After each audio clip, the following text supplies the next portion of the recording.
Rabindranath Tagore 1861 to 1941 Nobel സമ്മാനം നേടിയ ആദ്യത്തെ ഏഷ്യക്കാരനാകുന്നു രവീന്ദ്രനാഥ ടാഗോർ. 1913 ഗീതാഞ്ജലി എന്ന സാഹിത്യത്തിനാണ് രവീന്ദ്രനാഥ ടാഗോറിന് നൊബേൽ സമ്മാനം ലഭിക്കുന്നത്. ഇന്ത്യൻ നവോത്ഥാനത്തിന്റെ ലിയനാർഡോ ഡാവിഞ്ചി എന്നറിയപ്പെടുന്ന ഇന്ത്യൻ ദേശീയ നേതാവാകുന്നു രവീന്ദ്രനാഥ ടാഗോർ. 1861 ബംഗാളിലെ കൊൽക്കത്തയിലെ ജർസംഗോ ഭവനിലാണ് രവീന്ദ്രനാഥ ടാഗോർ ജനിക്കുന്നത്. ജാർഖണ്ഡിലെ റാഞ്ചിയിലുള്ള പ്രശസ്തമായ കുന്നുകളാകുന്നു ടാഗോർ കുന്നുകൾ. ടാഗോറിനെ ഗ്രേറ്റ് സെന്റിനൽ എന്നും ഗുരുദേവ് എന്നും വിശേഷിപ്പിച്ചത് ഗാന്ധിജിയാകുന്നു. ഗാന്ധിജിയെ മഹാത്മാ എന്ന് ആദ്യമായി വിളിച്ചത് രവീന്ദ്രനാഥ ടാഗോർ ആകുന്നു. ബാനു സിംഹൻ എന്ന തൂലികാനാമത്തിലാണ് രവീന്ദ്രനാഥ ടാഗോർ എഴുതിയിട്ടുള്ളത്. ഓൾ ഇന്ത്യ റേഡിയോയ്ക്ക് ആകാശവാണി എന്ന പേര് നൽകിയത് രവീന്ദ്രനാഥ ടാഗോർ ആകുന്നു. രവീന്ദ്രനാഥ ടാഗോറിനെ ജവഹർലാൽ നെഹ്റു എൻ്റെ ഗുരുനാഥൻ എന്നും ഇന്ത്യയുടെ മഹാനായ മനുഷ്യസ്നേഹി എന്നും വിശേഷിപ്പിച്ചു. 1998 സാമ്പത്തിക ശാസ്ത്രത്തിന് നൊബേൽ സമ്മാനം നേടിയ അമർത്യ സെന്നിന്റെ അമ്മയോട് അദ്ദേഹത്തിന് അമർത്യ സെൻ എന്ന പേര് നിർദ്ദേശിച്ചത് രവീന്ദ്രനാഥ ടാഗോർ ആകുന്നു. ജവഹർലാൽ നെഹ്റുവിനെ ഋതുരാജൻ എന്ന് വിശേഷിപ്പിച്ചതും രവീന്ദ്രനാഥ ടാഗോർ ആകുന്നു. 1901 രവീന്ദ്രനാഥ ടാഗോർ വിശ്വഭാരതി ആശ്രമം സ്ഥാപിക്കുന്നത്. കാലത്തിന്റെ കവിൾത്തടത്തിലെ കണ്ണുനീർ തുള്ളി എന്ന് താജ്മഹലിനെ വിശേഷിപ്പിച്ചത് രവീന്ദ്രനാഥ ടാഗോർ ആകുന്നു. അതുപോലെ കൊണാർക്ക് സൂര്യക്ഷേത്രത്തെ നോക്കി രവീന്ദ്രനാഥ ടാഗോർ പറഞ്ഞ വാക്കുകളാകുന്നു: ഇവിടെ ശിലയുടെ ഭാഷ മനുഷ്യഭാഷയെ മറികടക്കുന്നു. ജാലിയൻ വാലാബാഗ് സംഭവത്തിന് ശേഷം ബ്രിട്ടീഷ് ഗവൺമെന്റ് നൽകിയ നൈറ്റ്ഹുഡ് പുരസ്കാരം രവീന്ദ്രനാഥ ടാഗോർ തിരിച്ചു നൽകി. 1921 രവീന്ദ്രനാഥ ടാഗോർ വിശ്വഭാരതി യൂണിവേഴ്സിറ്റി സ്ഥാപിക്കുന്നത്. 1905 ബംഗാൾ വിഭജന കാലത്ത് ടാഗോർ രചിച്ച ഗീതമാകുന്നു അമർ സോനാർ ബംഗ്ല. പിന്നീട് ബംഗ്ലാദേശിന്റെ ദേശീയ ഗാനമായി മാറിയതും ഈ അമർ സോനാർ ബംഗ്ല ആകുന്നു. പശ്ചിമ ബംഗാളും പൂർവ്വ ബംഗാളും ഒരു ഹൃദയത്തിന്റെ രണ്ട് അറകളാണ് എന്ന് പറഞ്ഞത് രവീന്ദ്രനാഥ ടാഗോർ ആകുന്നു. രവീന്ദ്രനാഥ ടാഗോറിന്റെ 150-ാം ജന്മവാർഷികത്തിൽ സംസ്കൃതി എക്സ്പ്രസ് 2010 രാജ്യത്തുടനീളം എക്സിബിഷൻ ട്രെയിൻ ആയി സഞ്ചരിക്കുകയുണ്ടായി. രവീന്ദ്രനാഥ ടാഗോറിന്റെ പ്രശസ്തമായ കൃതികളാകുന്നു Kabuliwala, Gora, hungry stone, post office തുടങ്ങിയവ.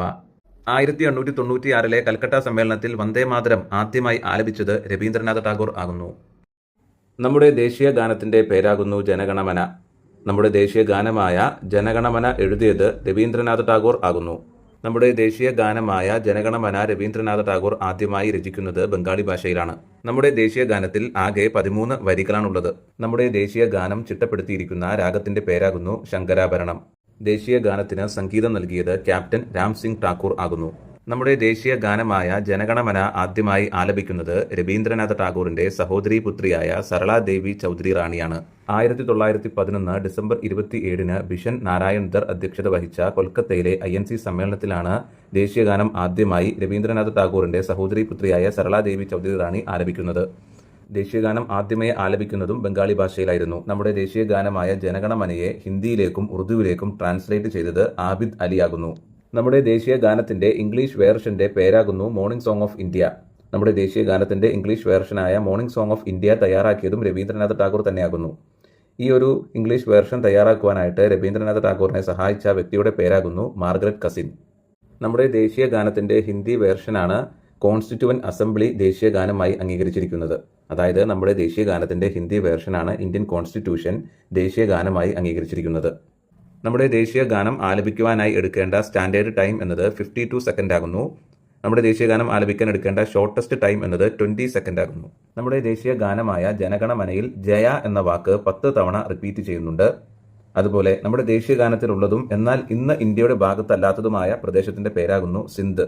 സിന്ധ് എന്ന പ്രദേശം ഇന്ന് പാകിസ്ഥാനിലാണ് ഉള്ളത്. അതുപോലെ ബംഗ്ലാദേശിന്റെ ദേശീയ ഗാനമായ അമർ സോനാർ ബംഗ്ല എഴുതി തയ്യാറാക്കിയതും രവീന്ദ്രനാഥ ടാഗോർ ആകുന്നു. നമ്മുടെ ദേശീയ ഗാനം മലയാളത്തിലേക്ക് ട്രാൻസ്ലേറ്റ് ചെയ്തത് കുറ്റിപ്പുറത്ത് കേശവൻ നായർ ആകുന്നു. നമ്മുടെ ദേശീയ ഗീതത്തിന്റെ പേരാകുന്നു വന്ദേമാതരം. നമ്മുടെ ദേശീയ ഗീതമായ വന്ദേമാതരം രചിക്കുന്നത് ബങ്കിം ചന്ദ്ര ചാറ്റർജി ആകുന്നു.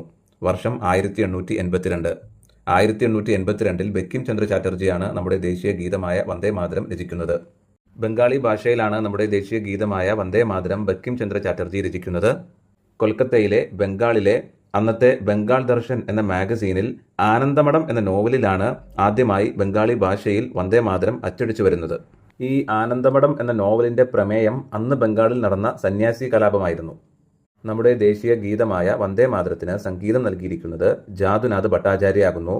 വന്ദേമാതരം രചിച്ചിരിക്കുന്ന രാഗം എന്നത് ദേശ് രാഗമാകുന്നു. നമ്മുടെ ദേശീയ ഗീതമായ വന്ദേമാതരം ആദ്യമായി ആലപിക്കുന്നത് രവീന്ദ്രനാഥ ടാഗോർ ആകുന്നു. വർഷം 1896. കൽക്കത്തയിലെ ഇന്റർനാഷണൽ കോൺഗ്രസിന്റെ സമ്മേളനത്തിലായിരുന്നു. ആ ഒരു സമ്മേളനത്തിന് അധ്യക്ഷത വഹിച്ചത് റഹ്മത്തുള്ള സാഹിനി ആയിരുന്നു. വന്ദേ മാതരത്തിന്റെ ഇംഗ്ലീഷ് ട്രാൻസ്ലേഷൻ രചിച്ചത് അരബിന്ദോ ഘോഷ് ആകുന്നു. മാത്രമല്ല ബങ്കിം ചന്ദ്ര ചാറ്റർജിയുടെ മറ്റൊരു പ്രശസ്തമായ കൃതിയാകുന്നു ദുർഗേശ നന്ദിനി.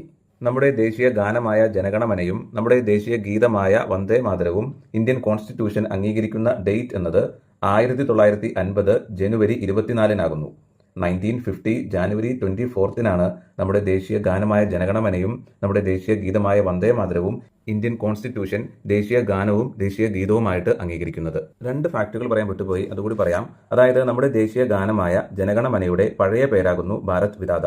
നമ്മുടെ ദേശീയ ഗാനമായ ജനഗണമനയുടെ പഴയ പേരാകുന്നു ഭാരത് വിധാത. നമ്മുടെ ദേശീയ ഗാനമായ ജനഗണമന ആദ്യമായി അച്ചടിച്ചു വന്നത് 1912 1912 തത്വബോധിനി പത്രികയിലാണ് നമ്മുടെ ദേശീയ ഗാനമായ ജനഗണമന ആദ്യമായി അച്ചടിച്ചു വന്നത്. നമ്മുടെ ദേശീയ ഗാനമായ ജനഗണമന ആദ്യമായി ആലപിച്ചത് അത് നമുക്കറിയാമല്ലോ. അത് 1911 രവീന്ദ്രനാഥ ടാഗോറിന്റെ സഹോദരി പുത്രിയായ സരളാദേവി ചൗധരി റാണിയാണ് നമ്മുടെ ദേശീയ ഗാനമായ ജനഗണമന ആദ്യമായി ആലപിച്ചത്.